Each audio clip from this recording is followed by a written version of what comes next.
Bakit may taong di marunong makontento? Laging nakatingin sa buhay ng ibang tao. Kapag may nakita silang liwanag sa'yo, pipilitin nilang patayin ang ningning mo. Wala ka namang ginagawang masama, pero ikaw ang laging pinupuntirya. Dahil lang sa biyayang nasa mga kamay mo, gusto nilang angkinin pati pangarap mo. Bakit ang inggit ang pinipiling landas? Bakit ang puso'y napuno ng galit? Sa halip na magsikap para sa sariling bukas, mas pinipiling manira ng kapwa.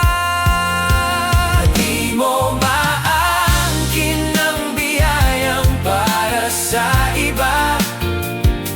Hindi to nakukuha sa paninira. Ang para sa'yo ay darating sa tamang oras, hindi sa inggit o panlalaman.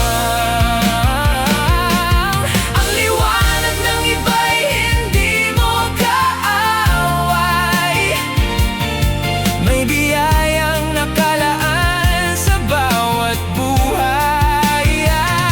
Ang pusong marunong makontento, siyang tunay na mayaman sa mundong ito.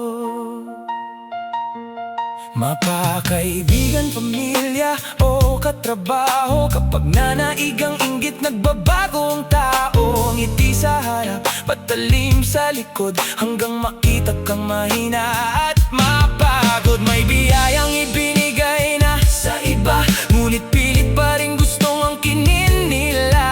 Akala nila'y ligaya ang kanilang makukuha, pero sariling puso ang unti-unting nawawala. Grabe ang kaluluwang nila mo ng inggit, handang manakit